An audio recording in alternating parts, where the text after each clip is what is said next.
I was sitting here in the restaurant and thinking back on my life. I've been through a lot of wild things in my life. Wild is probably not the right word. Strange, weird, different. It all fits. Maybe my life was normal. Maybe everyone had a similar life, but it just wasn't talked about. No, it couldn't be, unless everyone was in prison. I got time served for a crime I committed. You see, I took out a man. I got 15 to life, and now I'm out. According to the judge, I had extenuating circumstances. So wow, I'll be out in just 15 years. At least I got out 5 years earlier than expected, with a deferment for good behavior. 15 goddamn years for destroying the man I thought was raping my wife. If I knew what I know now, there probably wouldn't be two people there at once if I couldn't just walk away. I am a man, and I had a lot of pride at the time. Let me explain life and how I see it. People around us behave in certain ways, and we react to their actions. Gosh, that sounds silly. Let me give you some examples. All movie stars have sex and get married now and then. The movies themselves are all about sex. Now television is all about sex. So when I'm in public, I look at every woman and think about sex. However, some women I wouldn't go within 10 feet of, well, unless you've been in prison for 15 years. And there are some women I'd almost go to jail for until I got away from reality. For today's youth, all this stuff and lifestyle is the norm. But for us, slightly older people, especially those who have been out of the workforce for a while, it's sexy as hell and very embarrassing. I don't even know where to begin my story. I have enough information in my head to write a book. I will start, I think, with the story of my once beautiful marriage, which ended in divorce when I went to prison. Rita had been my wife for almost 10 years. I had just graduated from college and was a regular guy looking for a job. I showed up at one firm, and while I was waiting for an interview, I kept glancing at the receptionist. Damn, what a cute girl woman! At 22, I looked at women the way a younger guy would. They were girls, broads, chicks, or women. All of those words were interchangeable to me. I kept smiling at the receptionist, who turned out to be Rita. We struck up a conversation, and eventually I asked her out on a date. I got the date, but not the job. I found a job selling hardware. It was a well-paying job. I got both a salary and sales bonuses. Life was going pretty well for me, fresh out of college. A girlfriend and a good job.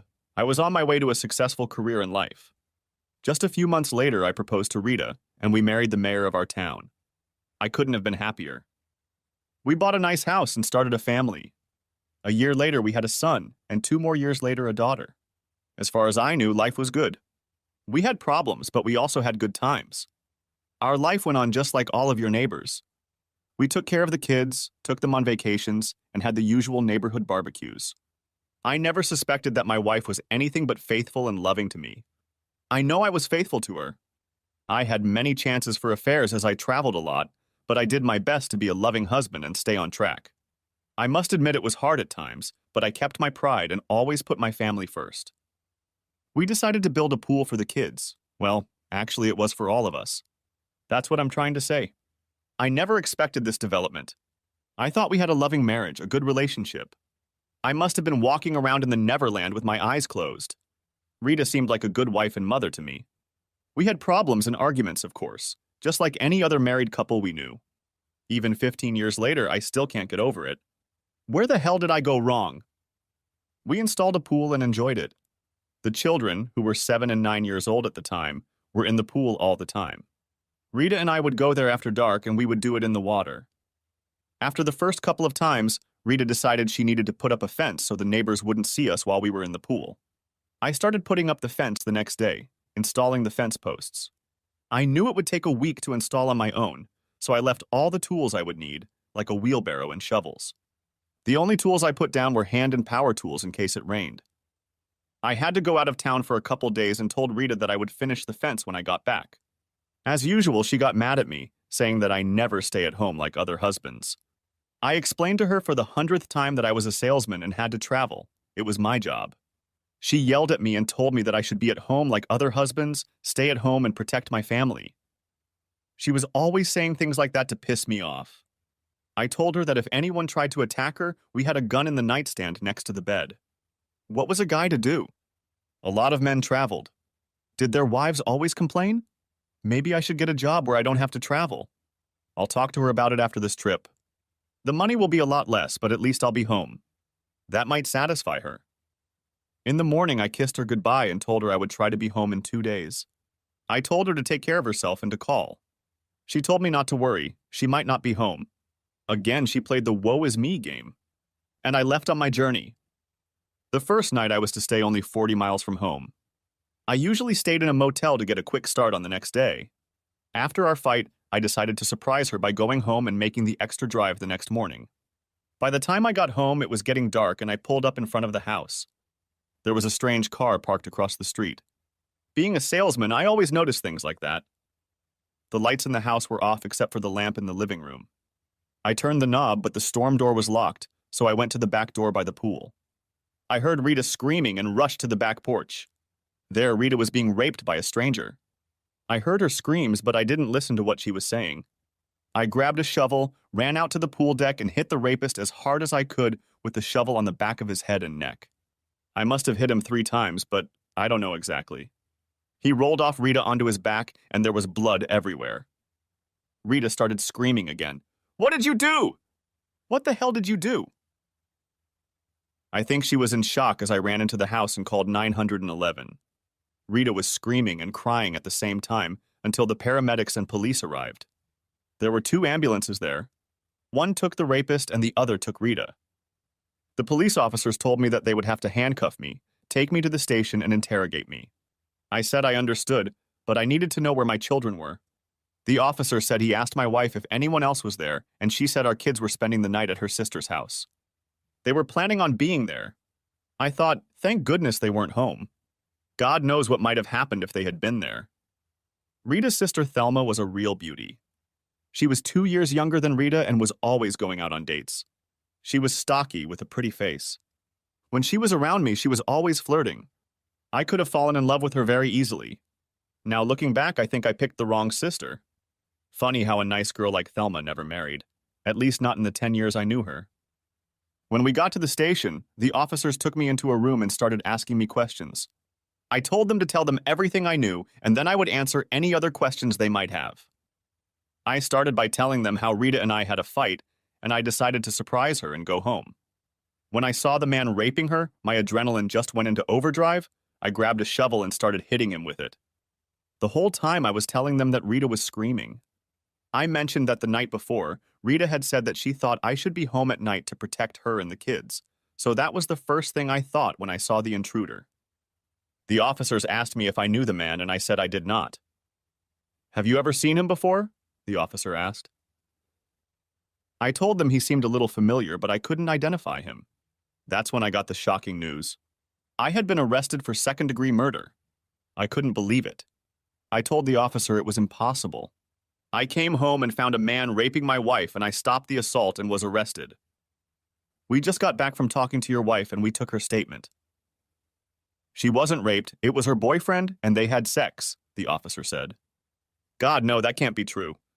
Rita is my loving wife. We have 2 children together. She hasn't had an affair," I cried. The officer looked at me and said, "Boy, I'm really sorry for you, but you killed a man tonight. You took the law into your own hands, and now you will have to stand trial for his death." I stopped talking. My mind stopped working. I had no idea what was going to happen next. The officers handcuffed me and took me to a cell, and then removed the handcuffs. The next morning, I was taken to court for arraignment and bail. I was ordered to pay $1 million and was charged with second-degree murder. That meant I would have to find $100,000 to get out on bail. The only way was to cash out our savings and maybe take out a second mortgage. I called the house and got only an answering machine. I was never bailed out. Rita never returned my calls and never spoke to me alone again at all.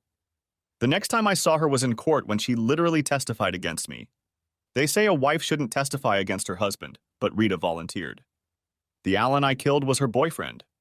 It looked like she was going to ask me for a divorce and marry Alan. I couldn't prove I didn't know Alan. How do you prove you don't know someone? Alan has been working with Rita for the past few months. He was divorced and started pursuing Rita. Apparently, she fell in love with him and was going to marry him. They'd been together for the last few months. The prosecution made a case against me for revenge, saying that I knew about the affair and wanted to get even, and I found my chance. I had no defense, especially since my wife was acting as a witness for the prosecution. I was doomed. Rita must have really hated me for killing Alan. She wouldn't even let me see my kids. The only person who came to see me was my brother. Ray was the one who told me everything he'd learned about Rita and the kids. I was going to serve a minimum sentence of 20 years to life. For the first couple of years, Ray came by every few months to let me know what was going on. He told me that Rita had sold the house and she and the kids had moved, but where exactly he didn't know. He said that as far as he knew, she had even managed to turn the kids against me. He never saw them after the move. Let's face it, they were 7 and 9 years old at the time. Ray mentioned that he and his family were moving to Florida, and when I went out to visit him. That was the last time I saw him. Before I was sent upstairs, my former supervisor visited me. He told me that he thought I had been framed and acted as a witness to my character. He was a decent man. Of course, he had to write in my report that he had to let me go. Legal stuff, you know how it is? I asked for one favor. I had a 401k savings account that I had been contributing to for 10 years for retirement. I asked him if he could just keep it with him and not tell Rita or her lawyers that I had it. He said that if they found out any other way, he would have to give up the paperwork, but he wouldn't bring it up. He wished me the best under the circumstances and went on his way. I need to tell you about Thelma, Rita's sister. She never visited me, but she kept in touch with me for a while. She wrote to me and told me about my children and how they were doing. According to her, Rita tried to turn the kids against me, but every chance she got, she tried to tell them what a nice guy I was. She always signed her letters, "Love, Thelma." Damn, I wish that was true. She wrote to me for about 8 years. Then the letters stopped. I don't know if it had something to do with my transfer to another prison. Oh, I forgot. They like to call it a correctional facility. I started at Mansfield Correctional Facility, and then when Mansfield was closed, I was transferred to Orient Prison. At the same time I was at Mansfield, there was another Dan Jones who was transferred to Lucasville Prison in southern Ohio. I thought maybe he had started getting my mail. It was a joke because we had our own private number. In the last letters I received from Thelma 8 years before, she told me that Rita had sold the house and moved in with her. The kids were doing well, but Rita got multiple sclerosis, a terrible muscle disease. They only gave her a few years. I know I was angry with her, but seeing her fade away was something I wouldn't wish on her. Besides, she was still the mother of my children. Thelma told me not to write to her because if Rita found out she was in touch with me, it would be very unpleasant. Now I was out of prison, back in my old hometown, sitting down with a cup of coffee and breathing in the free air. Let's see, my son would be 24 and my daughter 22. I had no idea what they looked like, had never seen a picture of them in the last 7 years since Thelma stopped writing to me. Now, whenever I saw a young man passing by, I always asked about my children. I hated Rita for what she had done to me and our family, and I was afraid to see her because I would end up in jail again. I couldn't hate my children. Parents don't do that. Maybe they never knew the real story and think their father is a murderer. Now it's time to plan for the rest of your life. Chapter 2. What's next? I found a room in one of the boarding houses in the old neighborhood. I figured I'd better go visit my old boss if he was still alive and see if Rita had found out about my 401k retirement plan. I never told her about it. I might have a few bucks on top of the couple hundred I made in prison. Hell, when no one would give me money, I made it and spent it. Lucky I had some left over. I walked into the store. It looked very different. I asked the clerk if Jim owned the store, and he said he did and was in the back room. I told the guy that I was an old friend of his and asked if I could surprise him. The guy looked me over from head to toe a few times and told me to go inside. When I entered the office, an elderly man looked up at me and shouted, "Jesus, Dan, they told me you were dead." I looked up at my old friend and said, "No, I'm very much alive, as you can see." "How are you, Jim?" "It's good to see you. You're the first friendly face I've seen in 15 years. I was there for about an hour and we got to talking. He told me about all the changes in the business and how his family was growing. He even offered me a job at the store. He said that no one was as good at selling hardware as I was. He would like to offer me a job in the field, but because of my background, I probably can't get one right now. I asked him about my 401k contribution, and he said that no one had ever asked about it, and that it had been sitting there for the last 15 years gaining interest. He said he was going to leave it alone and contact my kids when I retired and give them the money. I asked him to find out how much it was worth because I needed the funds to get back on my feet. He asked me to stop by on Monday next week when he would have information for me and I could start my new sales position. He liked to put it that way rather than job. We shook hands and I headed for the exit of the store. I wondered why he thought I was dead. I'll have to ask my parole officer about it next week. He'll be happy to hear that I found a job so quickly. He was a pretty nice guy, but I've heard he's pretty strict when it comes to parolees. I headed to Thelma's last known address. Damn, she was such a nice woman. I wondered if Rita lived with her and what was wrong with my kids. I was really nervous as I rode the bus to their street. The neighborhood didn't look like it had changed at all. Some of the houses were a little dilapidated and others had been spruced up. New siding and windows. I had seen Thelma's house before and had to stop before I approached it. I didn't know how to approach it. What if Rita opened the door? I nervously walked up the stairs and knocked on the door. A woman's voice came from inside the house. Wait, I'll be right there. It sounded like Thelma. I had my back turned to the door and was looking outside when I heard a voice behind me say, Can I help you? Through the door. I turned around and saw Thelma looking at me. Oh my God, Danny, is that really you? Oh my God, she opened the door. She came out and hugged me. She started crying. Other than the fact that she had aged a little, she looked as good as ever. I know I shouldn't say this, but those big soft breasts pressing against me started to turn me on a little. Oh my God, Danny, they said you were killed in prison. God, I'm so happy to see you, she continued to hug me. Come in, Danny, please come in. She seemed to calm down a little. Before I went in, I asked her about Rita. I didn't want to go in if she was there. Danny, Rita died 2 years ago from multiple sclerosis. Please come in and we can talk about everything. I was saddened when I heard this. Even though I hated her actions, she was my wife for 10 years and the mother of my children. My children, what about them? I had many questions as I entered Thelma's house. As soon as I entered the living room, Thelma turned and hugged me again. She laid her head on my chest and cried. For the next few moments, I just hugged her. God, she was so soft, so warm, my eyes started to water. Danny, she always called me Danny, do you want something to eat or drink? Thelma, I'm not hungry right now, but coffee would be nice. I have so many questions, and I'd like to just sit with you over a cup of coffee and talk. She poured each of us a cup. She remembered that I'd taken black and said we'd be more comfortable in the living room. When we put the coffee on, she asked me to wait a minute because she needed to check on Danny. I thought for a second and asked, Danny? Who's Danny, Thelma? Thelma looked at me and said, Oh my goodness, I forgot you didn't know. Danielle is your granddaughter. We call her Danny. Beth named her after you? I got up and followed Thelma into the bedroom where the sweetest little girl I had ever seen was sleeping. Tears immediately came to my eyes. It was my granddaughter. My little girl, who I had last seen when she was 7 years old, had gotten married and now had a daughter of her own. Thelma said it was my daughter, Beth, and her husband's baby. Danny was about 2.5 years old. God, how I wanted to hold her in my arms. Thelma whispered that I could hold her later, but right now we had a lot of catching up to do.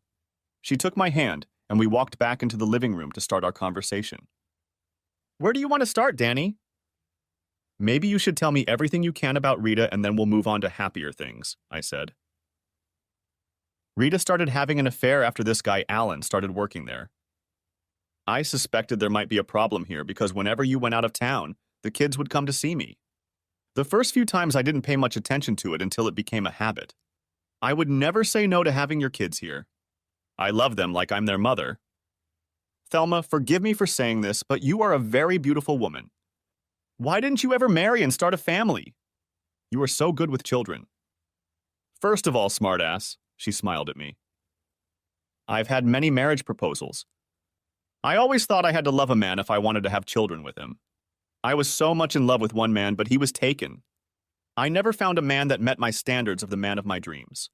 I dated, and yes, Danny, I had sex with men I really liked, but there was no love. Your kids were with me all the time, so I wasn't childless. I just never met another man who met the high standards I set. So far, I've had a happy and good life. Who knows what the future holds for me? I wish Rita thought the way you do. She married me and lived with me for 10 years, and apparently I didn't live up to her standards. Thelma stepped in. I'm sorry, Danny, Rita was a fool. I know she's dead and I miss her as a sister. She gave up her dream life, and for what? I'm sorry, Danny, maybe I shouldn't think so, but she was wrong, completely wrong. She had everything and she gave it all up, thus ruining your life and deeply hurting her children.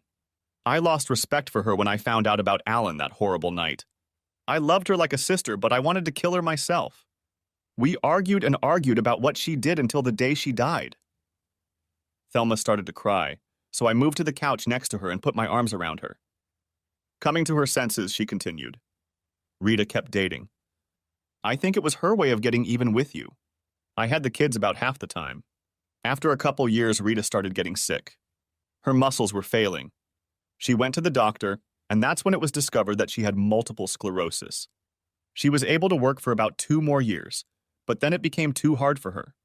That's when I suggested she sell the house and move in with me. She got medical leave and then Social Security. I continued to work as a cashier at the local market. On the income from the sale of the house and work, we were doing okay. About 2 years ago, Rita passed away. The children had already gone to their families, and at that time it was just Rita and me living here. What a wonderful sister you are. You shelter your sister and her 2 children and take care of them. But what about your life, Thelma? You brought all these problems into your life and you took care of others. It was family, Danny. I did it for the family. Hell, my life isn't over yet. I'm only in my early 40s, and if you'll excuse me, I still look damn good. She smiled again. I don't know a prettier sight unless it's that little girl in the other room, I replied. What about my children, Thelma? What can you tell me about them? They're wonderful, Danny.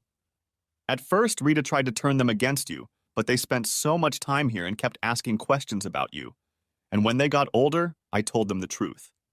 Their mom was having an affair and you thought she was being attacked and tried to protect her. They broke down and cried. They love you, Danny, or should I say loved you. They think you're dead too. What happened, Danny? How come you showed up dead? Tell me exactly what you did. Maybe we can work it out. Well, I wrote to you in Mansfield, and then one day your letter came back and said you weren't there anymore.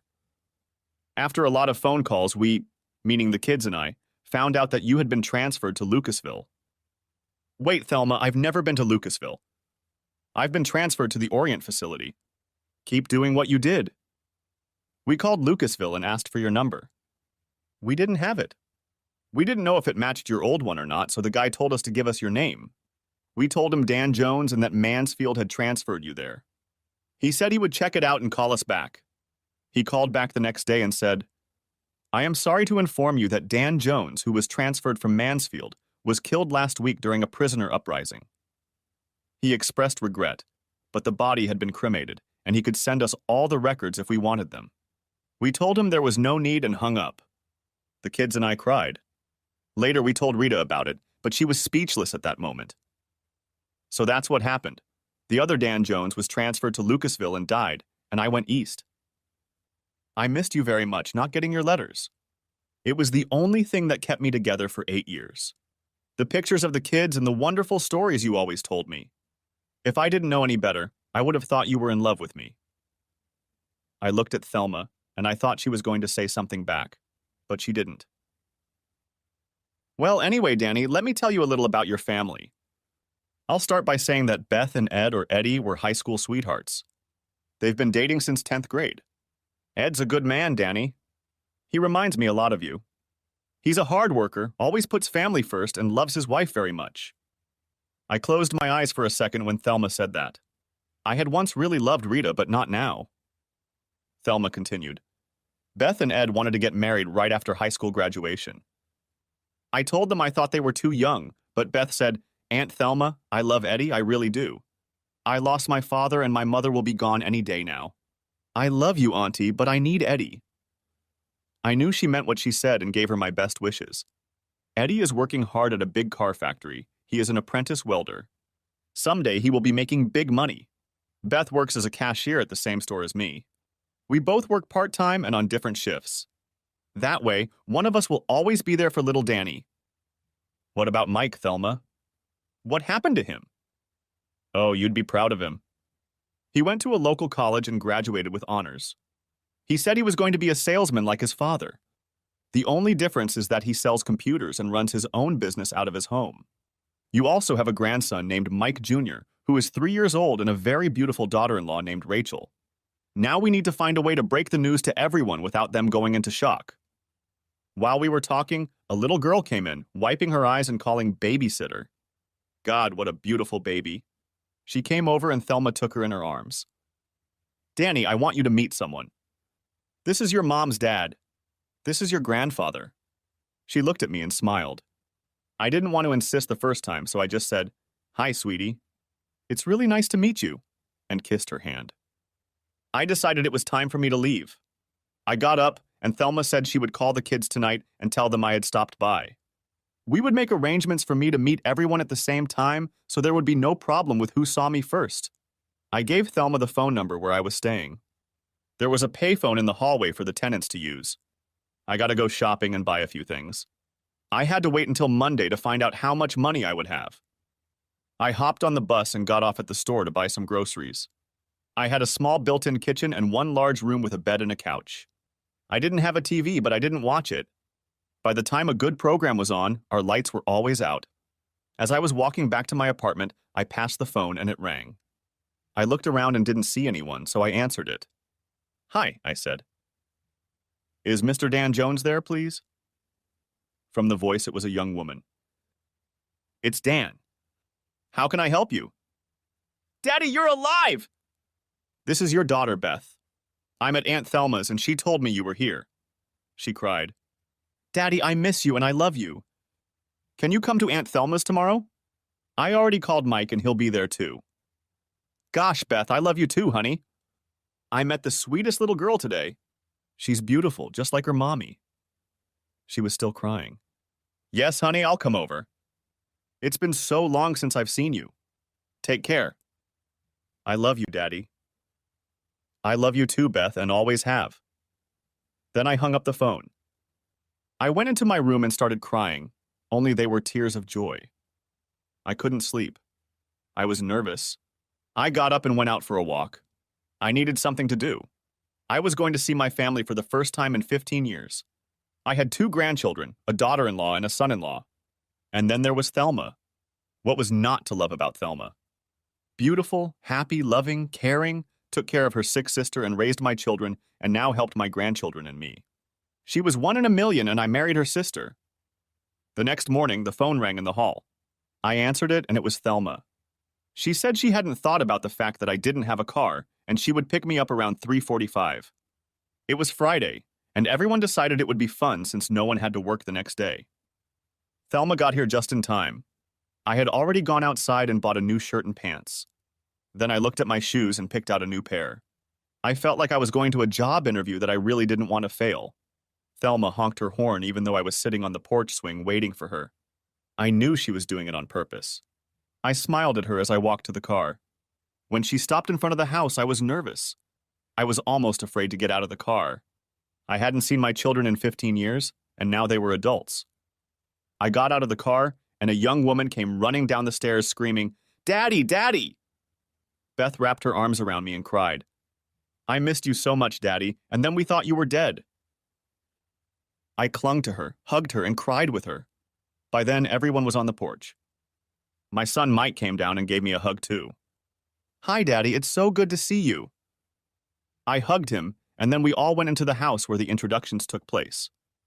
Beth introduced me to her husband, Ed, who extended his hand and said, It's a pleasure to meet you, sir, and just so you know, I'm very fond of your daughter. Beth tearfully took Danny in her arms and said, You met Danny yesterday. She was named after you, Daddy. Her name is Danielle, which I knew since Thelma had told me the day before. She handed me Danny and said, Danny, this is Grandpa. Give him a hug and a kiss. The girl came over to me, put her arms around my neck and pressed herself tightly against me, then kissed me on the cheek. I did the same with her and handed her back to Beth. Mike said, Dad, I want you to meet the love of my life. This is Rachel. I looked at Mike and asked if I could give her a hug. She answered for him and said, I won't break, Daddy. And you can hug me anytime you want. She called me Daddy as I wrapped my arms around her and hugged her tightly. I looked down and a little boy looked up at me and said, Hi, Daddy. My name is Mikey. I'm 3 years old, but I'll be 4 next month. I picked him up, gave him a hug, and said, It's really nice to meet you, Mikey. He leaned over and whispered in my ear, We're going to throw a party for you. We should go to the patio. I whispered back, okay, Mikey, you drive. We all went out on the patio, and there was a big poster hanging there that said, Welcome Home, Dad, signed by everyone. I knew Mike must have taken the time to make it on his computer. I sat down in my chair and cried. There was nothing I could do. All these years I had no one. My family was here, and I couldn't be happier at this moment. Everything was great. We talked about old times. We laughed and cried together. We even talked a little about Rita. I knew the kids loved their mom to the end, but hated what she had done to me. Thelma asked Mike and Ed to take the boxes and bags of my stuff upstairs. She told them where to find things in the basement. They brought some boxes and 2 bags of trash.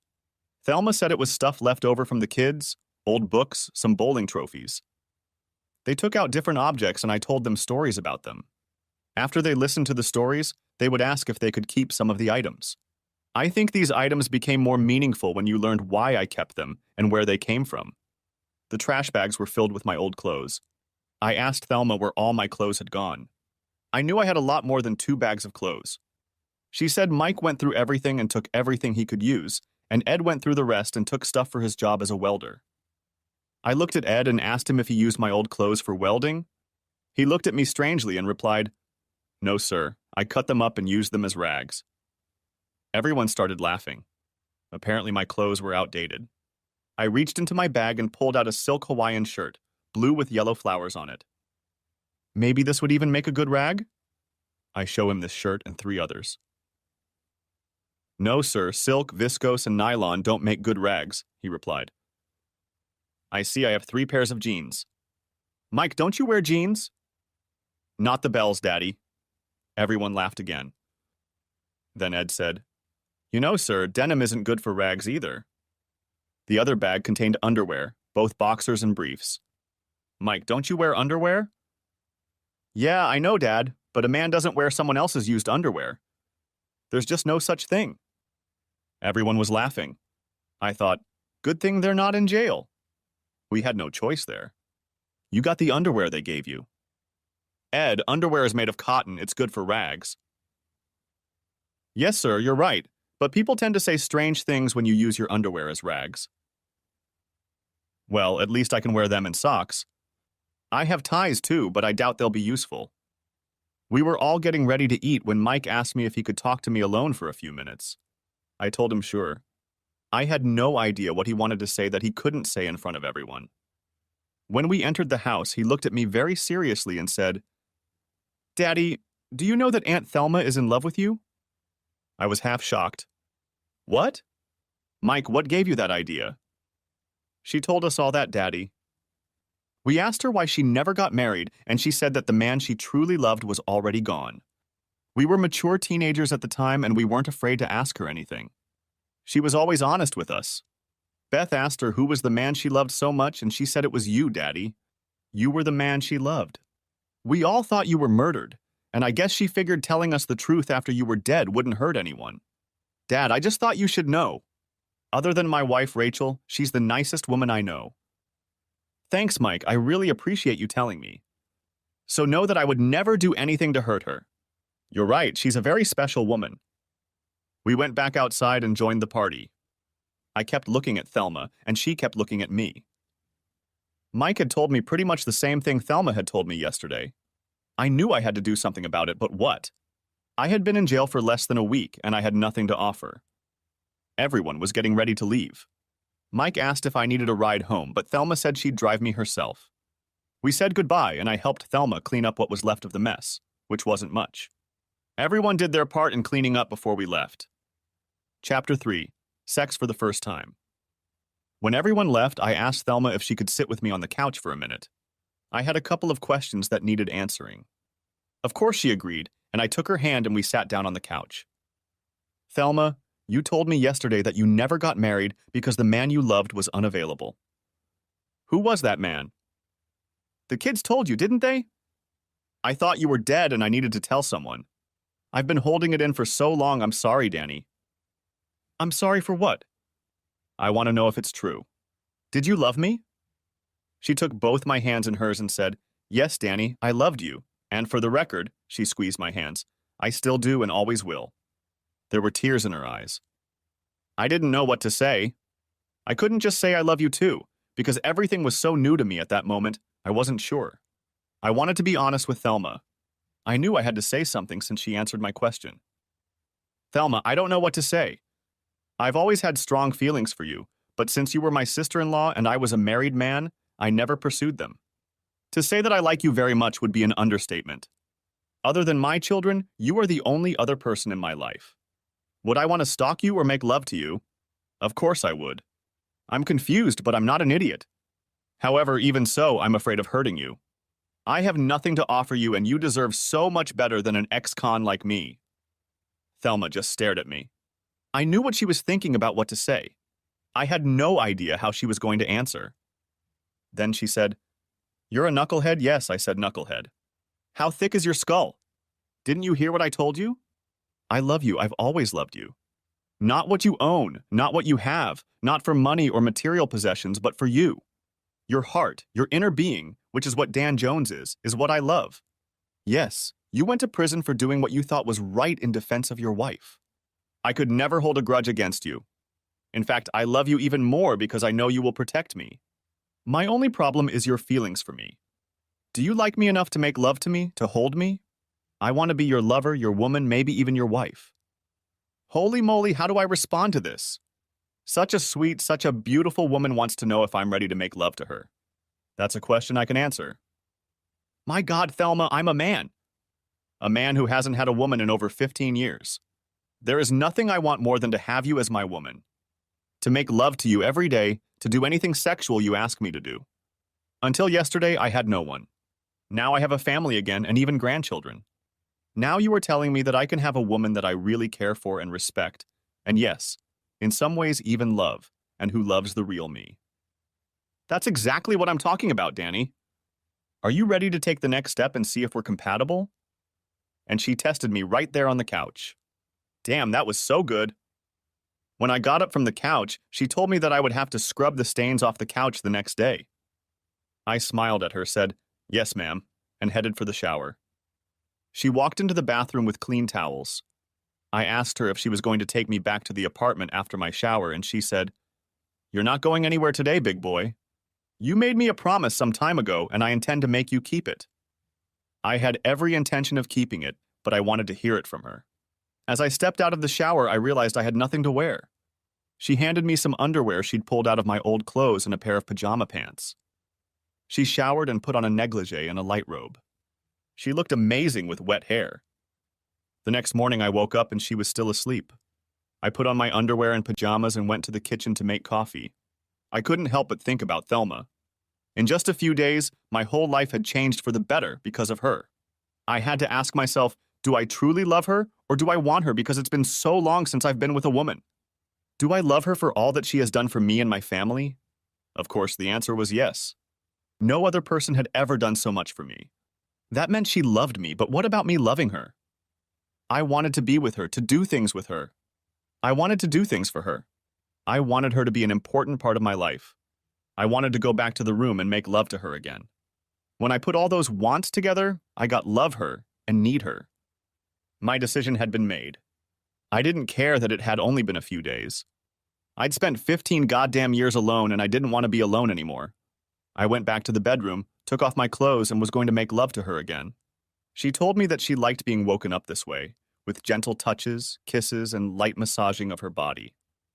I laughed when she told me that and then said, "Danny, let me go to the bathroom before we make love again. If you don't, my bladder won't hold it." When we got up, the coffee was already brewed, so we sat down at the table and talked for a few minutes. She cast a glance at the couch and said, "It looks like we've worn out my couch. Don't forget your promise to clean it before the kids come and see it." I went over to her closet looking for a brush and cleaner. Then I went and got busy cleaning the couch, while Thelma laughed at me the whole time. We had to shower again after all that sex. After showering, I reached into my garment bag and put on my blue Hawaiian shirt and jeans.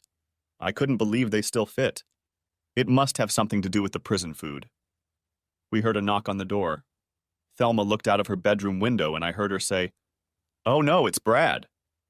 Of course, I asked who Brad was, and she said he was a guy she dated from time to time. I asked if she wanted to date him, and she said not anymore. A man has come into her life and he is all she can handle. I told her I would take care of it.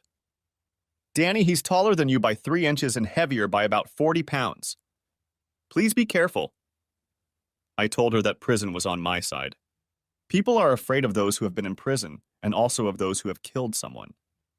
I opened the door and this Brad guy asked me who I was and where Thelma was. I told him I was going to ask him the same question. My name is Brad. I'm a very good friend of Thelma's. And who are you? I'm Dan, Thelma's fiancé. I don't think Thelma needs your services anymore. A fiancé? Thelma never talked about a fiancé or marriage. I want to talk to her right now. I looked over and saw Thelma starting to get nervous. Bradley, I'm only going to say this once, so listen carefully. I'm Thelma's boyfriend. I was in prison for killing a man who molested my woman. I'm ready to come back to protect Thelma. Do you understand? No woman is worth going to jail over. Tell Thelma it's over between us and we'll see each other again. And he left. Thelma came out of the bedroom and asked what Brad had said. I know what she heard, but she wanted me to repeat it. He said you're not worth going to jail over. Should I go to jail because of Danny? What do you think? I'll be honest with you, Thelma. Fighting someone to get you to go out with me, no, I wouldn't. Prison is a very unpleasant place, but if it was for your protection, then yes, I would go to prison in a heartbeat to protect you. She wrapped her arms around me and pressed herself against my chest.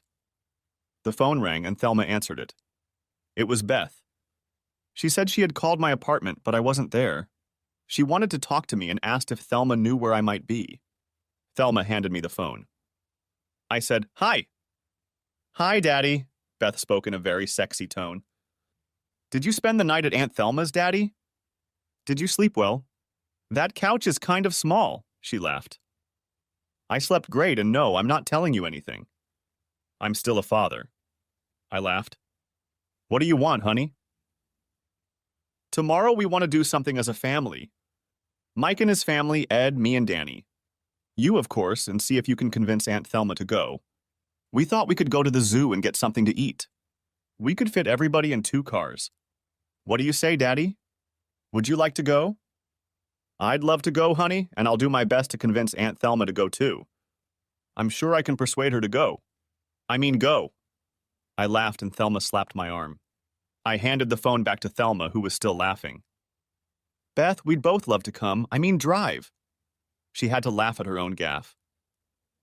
"I'm sorry, Beth, but your father makes me laugh. He's so crazy." "Well, take care of Daddy, Aunt Thelma, and we'll see you tomorrow around noon. Do you want us to take Daddy back to your place, or do you think he'll sleep on your couch again tonight?" Beth laughed. "Bye, Beth." "See you tomorrow," was all Thelma said. It was noon, and Beth pulled my nice clothes out of the dryer. She said we should go shopping and get me some clothes. She said she didn't want to be seen in my current clothes. I just needed a peace symbol on a chain, and I could pass for an old hippie. I told her I didn't have the money to buy clothes right now. She told me not to worry about it, and if I wanted to pay her back, I could. She just liked doing things for me.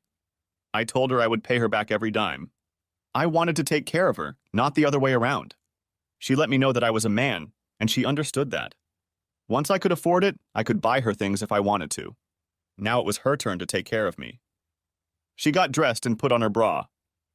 We went into different stores looking for clothes for me. I still felt a little funny, but I agreed.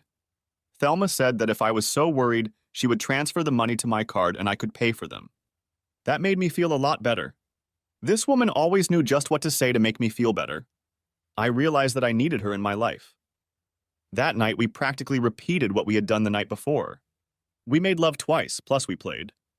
We could put the average young newlyweds to shame. Life was finally good for me. The next morning, we got up early and had breakfast.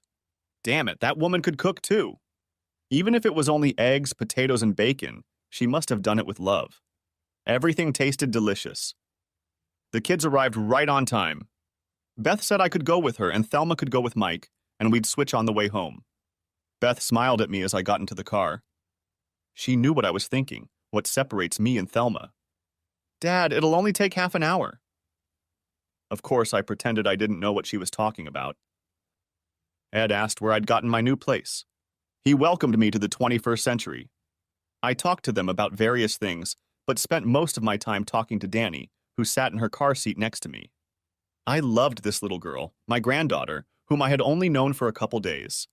I told her that I would be taking her and Mikey for rides in the stroller at the zoo. I wanted to be around my grandchildren. I still couldn't believe it. My grandchildren.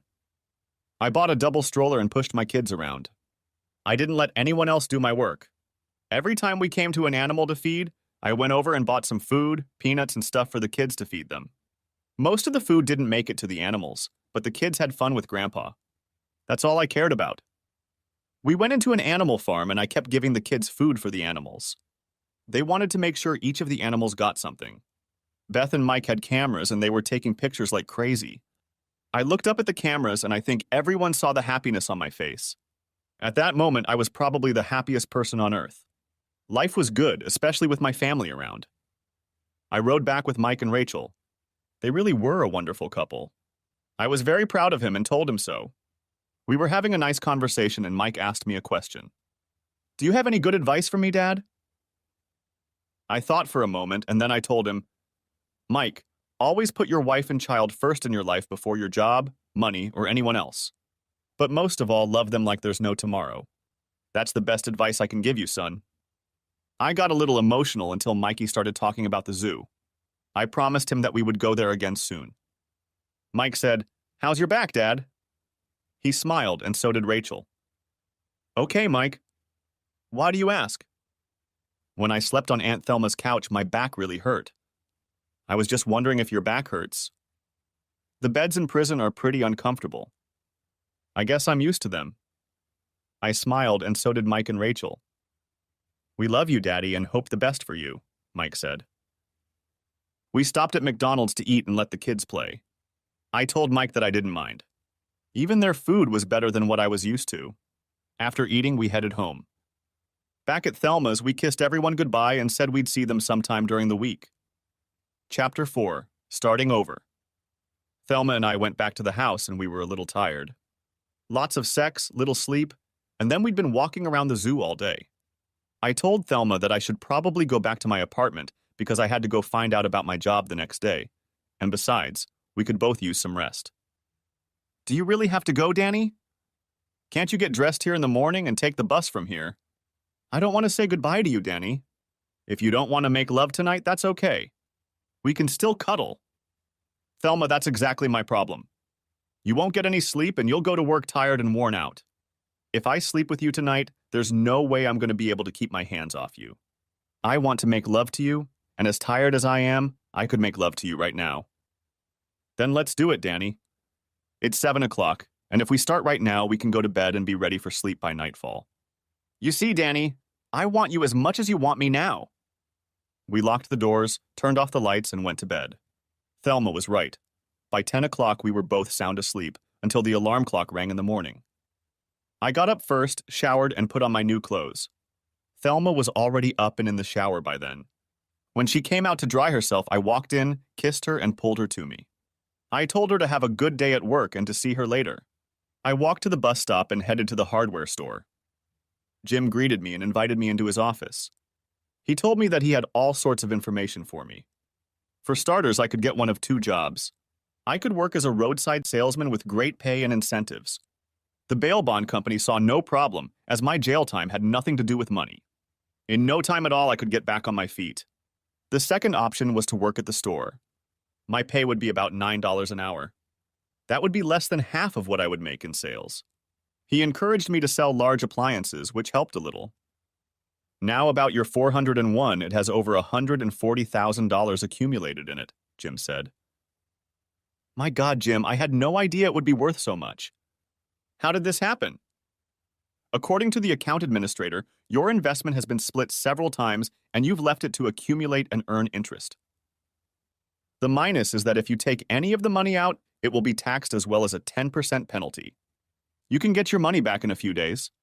If you want to talk to him, here's his name and phone number. He is right down the street at the bank.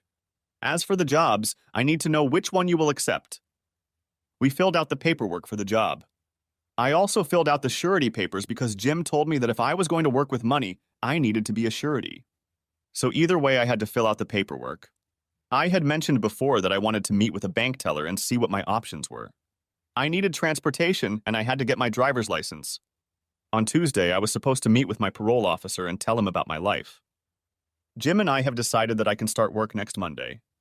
That way, I would have time to get my driver's license and be able to make deliveries. I asked Jim if I could borrow his car or truck if I needed to take the test. He didn't mind and told me to just stop by when I needed it. He would even drive me there if I needed it. I didn't realize what a good friend and boss he was. He didn't turn his back on me like so many others. He was a man I respected, and I knew I would work hard for him. Apparently, he believed that too. In the evening, I took the bus back to Thelma's house. I knocked on the door and she opened it. "What are you knocking for, you old geezer?" "Come on in. How was your day?" "I want to hear all about it." "Tell me about your day first." "I want to hear about your day too." "Tell me everything," I replied. "Okay, I'll go first. Everyone at work said they had never seen me so happy. They all wanted to know what had happened in the last few days to make me look and act as young and radiant as I did now. I told them that an old friend was back in town and I had spent some time with him. They said I should marry him if he could make me feel and look so good. "Okay, now it's your turn." "Let's see. Where do I start?" "I got a job today. I'll start next Monday." I explained her two options. A big paycheck and traveling sales or $9 an hour, and working at a local store from 9 in the morning to 5 at night. "Which one did you take, Danny?" she asked. "First, I'll tell you about how my day went, and then I'll tell you about myself. I didn't tell anyone, but I had a 401k that I never cashed out. The problem was that any money I took out of it would be subject to a penalty. I'll tell you more about that in a few minutes." "What are you doing to me, Danny? Making me wait for the story to continue?" "It all ties together. Just bear with me. I got my driver's license today, too. Jim let me use the company truck to take the test. Would you believe it? I got my license with probation. Oh boy. A 45-year-old man with a suspended license. Now I need a car. When I finish our conversation, you and I will find me a little truck." "Where did you get the money for this, Danny?" "You didn't cash in your entire pension, did you?" "Okay, Thelma, let me explain. A few days ago, I had nothing but a few $100s. So all the money I have now is money that came out of the blue. I want to help my family, my children. I want to help you if I can. I need an automobile to get around. I don't like taking the bus." Thelma waited for the others. "Come on, Danny. What did you do? Stop stressing yourself out already." I smiled. "I took $10,000 for each of my children. You have to realize that I haven't done anything for them in a long time. It's not a huge amount, but I'm sure they can both use it, and maybe Beth can stay home more with Danny if she wants to. I know Mike can use it for business or personal use. It will be up to him." I looked at Thelma, who had tears in her eyes. She knew I had to do it. Pride means a lot to a man. I wanted to give some of mine back. I continued. "I took another $20,000 and opened a savings account in my name and yours. You must sign this card and return it to the bank. I want about $9,000 to buy myself a small truck to get around. The rest of the money is for anything you think we might need." So I had over $140,000 in my account. I had the rest for retirement. I can get it after I turn 59 and a half, no penalty. "What about the job, Danny? Which one did you take and what does it have to do with the savings account?" "I was going to apply for emergency funding and hope I could avoid a fine. Right now, the odds of me getting it are 50-50. I could save money on the taxable portion if I got married. My taxes would be cut by more than half." Thelma looked at me strangely. "Okay, let me get this straight. I want to make sure I understand everything. We've been making love for 3 days straight, and I think you're asking me to marry you to save on taxes. Right?" "Yes, that's right. Thelma, I've realized that I really do love you. Not just for the sex, which is wonderful, but for the inner person that Thelma is. A woman with a big heart is who I love. As for the job, if you agree to marry me, I'll take the 9-to-5 job. That way I won't be away from you at night. If you don't want to marry me, then I can be away most of the time and make more money. My kids will still be here on weekends when I come home." Thelma cried, "You big guy, of course I'd marry you. I'd even marry you so you could have your tax savings. God, I love you so much, Danny." Conclusion. Well, I took a 9-to-5 job. Bought myself a small used pickup truck for about $8,000. I gave each of my children $10,000. They both thanked me and told me they really appreciated the money and were going to put it to good use. Beth now works only 2 days a week, and on those 2 days, Thelma looks after Danny.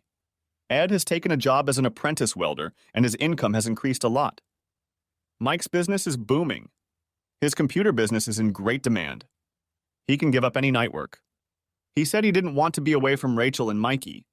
I don't blame him. As for Thelma and I, we got married the following weekend. I had to put off going to my new job for a week. We went on a short honeymoon to the Pocono Mountains, sightseeing during the day and making love at night. That's one thing we never stopped doing, making love. We may have to cut back a little, though. Thelma is 42 years old, but she's already carrying our child. Isn't life wonderful? Thanks for watching. I hope you enjoyed it. So subscribe to my channel and watch the next video.